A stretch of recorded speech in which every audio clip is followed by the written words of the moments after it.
என் வேலைக்கார அம்மாவுக்கு பால் மேல விருப்பம் கிடையாது, பால் பாக்கெட் மேல விருப்பம். பால் பாக்கெட் சொருகி வச்சிரும் சார். அதுக்கு ஒரு 6 ரூபா கிடைக்கும் சார். அதுக்கு ஒரு மாசத்துக்கு போய் போட்டா அந்த 6 ரூபா மேல அவ காட்டுற அந்த ஆர்வத்தை பார்த்து நான் வியந்து போயிருக்கிறேன். பல நேரங்கள் அவகிட்ட சொல்வேன், பா அப்படி சொருகாதுப்பா, கரப்பாம்பூச்சி வருதுப்பா, கரப்பாம்பூச்சி எனக்கு ஆகாதுப்பான்னு எவ்வளவு சொன்னாலும் அதை சுருட்டி சுருட்டி சுருட்டி சுருட்டி சொருகி வச்சுட்டே இருந்தா.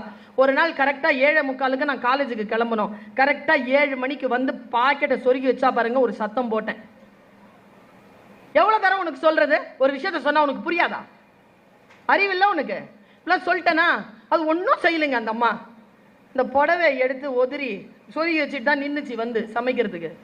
ஒதுரிட்டு இனிமேல் நான் வரல அப்படி போயிடுச்சு. எங்கள் வீட்டில் என்ன கூப்பிட்டாருங்க, வா.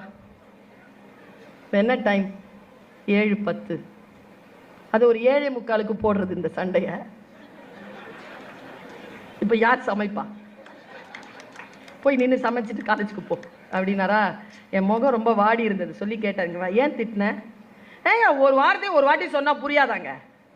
ஒரு வாட்டி சொன்னால் புரியாதா? 6 மாசமா சொல்றேன் செய்யாத செய்யாத செய்யாதன்னு. அதே செய்யறானா என்ன அர்த்தம்? பழிச்சுன்னு ஒரு அர்த்தம் சொன்னார் பாருங்க. ஆசிட் போட்டு கழுவுன மாதிரி ஆயிடுச்சுங்க மனசு. ஒரு வாட்டி சொன்னா உடனே புரிஞ்சுக்கிட்டு அதன்படி நடக்கிறதா இருந்தா அவ SIT காலேஜ்ல எல்லாம் ப்ரொஃபஸரா இருப்பா. அவ எதுக்கு இங்க வந்து கஷ்டப்படணும்? அவளுடைய புரிதல் அவ்வளவுதான்ப்பா. நீ உடனே முதலமைச்சரா உட்கார வச்சிடணும், அவளை பெரிய நிதி மந்திரியா உட்கார வச்சிடணும், ஒரு ஹோம் மினிஸ்டரா அவளை பார்க்கணும்னா எப்படி? அந்தந்த இயல்போடு தான் அவர்களை சந்திக்கணும். சில பேர் வந்து பார்த்துருக்கிறீங்களா, ஓன்னு அழுவாங்க, பார்த்துருக்கீங்களா? பேச தெரியல, அதான் அழுவுது. சிலது அடிக்கும், பார்த்துருக்கீங்களா? அந்த சனியனுக்கும் பேச தெரியல, அதனால தான் அடிக்குது.